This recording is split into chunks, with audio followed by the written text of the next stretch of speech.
संतप्त मानस शांत हो, जिनके गुणों के गान में वे वर्धमान महान, जिन विचरे हमारे ध्यान में। आज का हमारा विषय है अहिंसा एक विवेचन। ये सबसे पहले अपन जो भी विषय शुरू करते हैं, आपके मन में हमेशा प्रश्न उठता होगा कि हम सुखी कैसे हों, है ना? क्या है प्रश्न? हम सुखी कैसे हों? कहा जाता है धर्म करने से सुख की प्राप्ति होती है, अर्थात अपन सुखी होते हैं। तो अब आपके मन में फिर से प्रश्न उठ रहा होगा, ये धर्म क्या है? तो अहिंसा परमो धर्मः, अर्थात अहिंसा परम धर्म है। ये जो अहिंसा है इसका विलोम हिंसा है, और हिंसा अर्थात दूसरे जीवों को मारना, सताना, उनका दिल दुखाना हिंसा कहलाता है। और अहिंसा अर्थात दूसरे जीवों की रक्षा करना अहिंसा है। लेकिन इन दोनों में जो कॉमन बात है यह है कि इसमें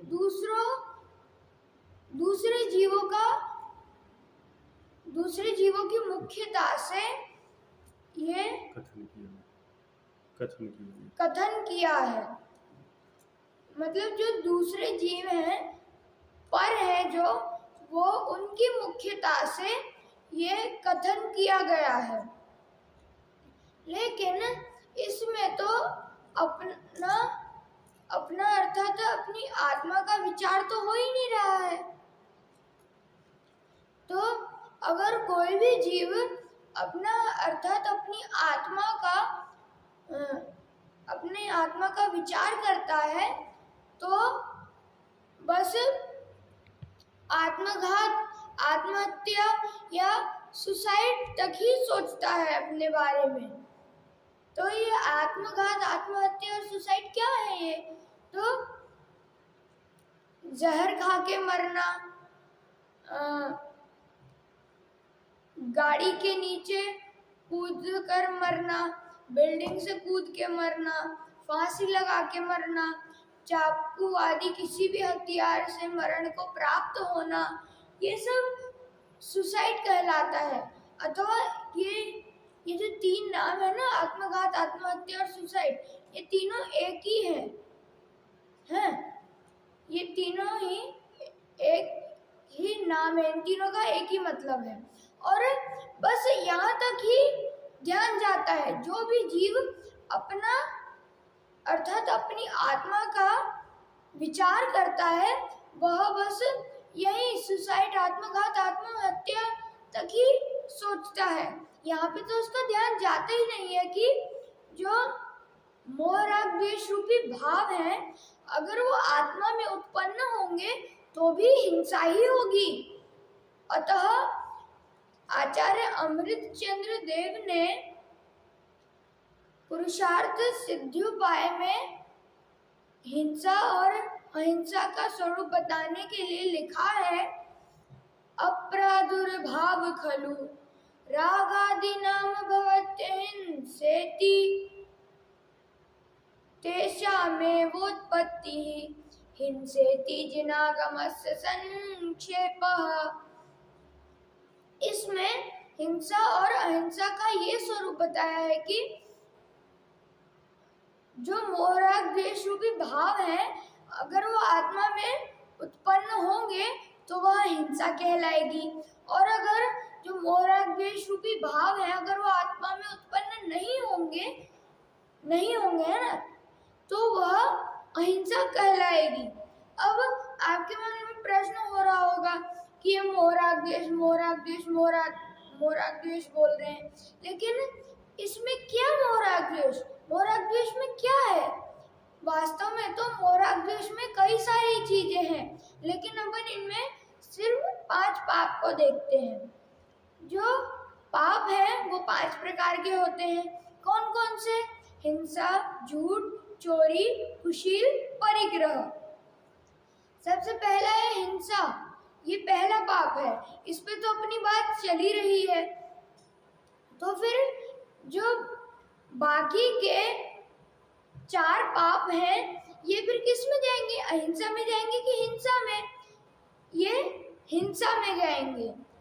और ये ऐसा समझाने के लिए आचार्य अमृतचंद्र देव ने लिखा है, आत्म परिणाम हिंसन हेतुत्वात् सर्वमेव हिंसेतत् अनृतवचनादि केवल मुदारतम शिष्य बोधाय। अर्थात अगर अपन हिंसा के बाद झूठ आता है, तो अगर अपन झूठ बोलेंगे तो भी अपनी आत्मा के चैतन्य प्राणों का घात होगा। चोरी करेंगे तो भी अपने आत्मा के चैतन्य प्राणों का घात होगा। कुशील करेंगे तो भी अपने आत्मा के चैतन्य प्राणों का घात होगा। परिग्रह करेंगे तो भी अपने आत्मा के चैतन्य प्राणों का घात होगा। क्योंकि जो अपनी आत्मा का स्वरूप है वो है जानन देखन स्वरूप। जो जानता देखता है, वह जो सिर्फ जानता देखता है, जिसका ऐसा स्वभाव है, वह आत्मा है। लेकिन इसमें तो चोरी, झूठ, कुशील, परिग्रह ये सब हो रहा है। तो फिर ये तो आत्मा के चैतन्य प्राणों का घात ही हो गया। और जो घात है वो हिंसा का ही तो दूसरा नाम है। अगर अपन किसी दूसरे जीव का उसको मारेंगे, उसका घात करेंगे, तो हिंसा ही हुई ना वो तो यही इसमें ये हिंसा है। ये जो 4 पाप हैं, ये हिंसा में ही आएंगे। और ऐसी हिंसा 2 प्रकार की होती है, द्रव्य हिंसा और भाव हिंसा।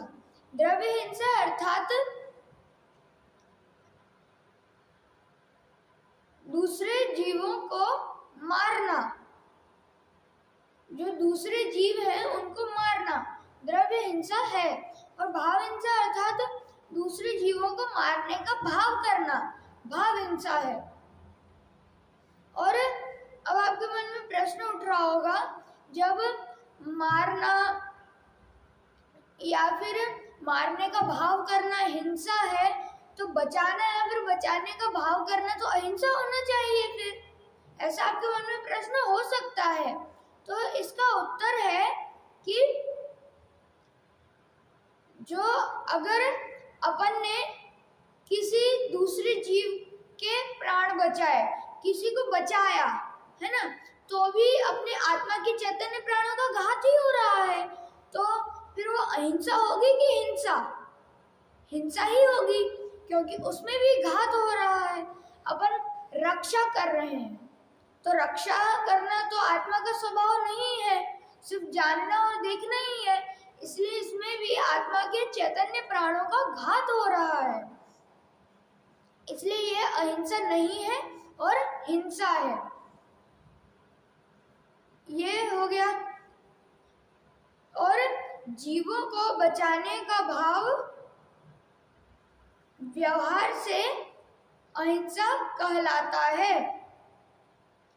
फिर आपके मन में फिर से प्रश्न उठ सकता है कि ऐसी निश्चय अहिंसा तो सिर्फ साधु ही पाल सकते हैं, सामान्य श्रावक तो इनको पाल ही नहीं सकता। कि जैसे मोहराग द्वेष नहीं लाना है ना, मोहराग द्वेष नहीं लाना है, ऐसा तो सिर्फ साधु ही कर सकते हैं, कोई सामान्य श्रावक तो कर ही नहीं सकता ऐसे अहिंसा निश्चय अहिंसा का पालन। तो उत्तर है, समाधान है कि अरे भाई, जो अहिंसा है वो तो एक ही प्रकार की है, अहिंसा 2 प्रकार की नहीं है। लेकिन अहिंसा को जीवन में उतारने के स्तर 2 हो सकते हैं, जो कि है श्रावकोचित अहिंसा और साधकोचित अहिंसा। श्रावकोचित अहिंसा अर्थात कि आंशिक हिंसा के त्यागी जो होते हैं वह शावकोचित अहिंसा के होते हैं, वो शावकोचित अहिंसा कहलाते हैं। और साधवोचित अहिंसा अर्थात पूर्णता हिंसा का त्याग, अर्थात मोह राग द्वेष का त्याग, पूर्णतः सारे मोह राग द्वेषों का त्याग, वह साधवोचित अहिंसा है। अब आपके मन में प्रश्न उठ रहा होगा, फिर इतने सारे भेद क्यों किए? इसको समझाने के लिए इतने सारे भेद क्यों किए? तो उत्तर है कि शिष्य को समझाने के लिए ये सभी भेद किए गए हैं। किसको समझाने के लिए? शिष्य को। अपन सब भी तो एक शिष्य ही हैं, हम भी तो इसको पढ़ ही रहे हैं, तो अपन को समझाने के लिए इतने सारे भेद किए गए हैं। और अगर अपन सारांश रूप से देखें तो हिंसा अर्थात मोह राग द्वेष रूपी भावों का आत्मा में उत्पन्न होना हिंसा है, और महाहिंसा अर्थात मोह राग द्वेष रूपी भावों का तो आत्मा में उत्पन्न तो है ही, लेकिन जो भी जीव मोह राग द्वेष रूपी भावों को अपनी आत्मा में उत्पन्न कर रहा है और वह धर्म मान रहा है, उसमें मोह राग द्वेष रूपी भावों को उत्पन्न करके धर्म मान रहा है, वह महाहिंसा है। अब है परम अहिंसा। परम अहिंसा अर्थात मोह राग द्वेष रूपी भावों का आत्मा में उत्पन्न न होना परम अहिंसा है। और अहिंसा की सच्ची समझ क्या है? जो रागादि भाव है, अर्थात जो मोह राग द्वेष रूपी भाव है, ये आत्मा में उत्पन्न एक तो नहीं हो, और अगर हो तो उसमें धर्म न मानना अहिंसा की सच्ची समझ है।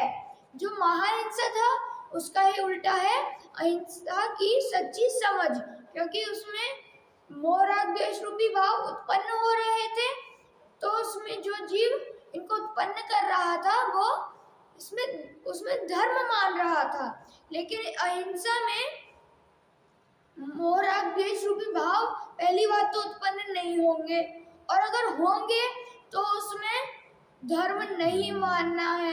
ये अहिंसा की सच्ची समझ हो गई। तो ये अपन ने देखा कि अहिंसा और हिंसा क्या है, अपन ने इन दोनों का स्वरूप समझा, और हम भी अहिंसा का पालन करके धर्म का पालन करें और सुखी हों। इसी मंगल भावना से विराम।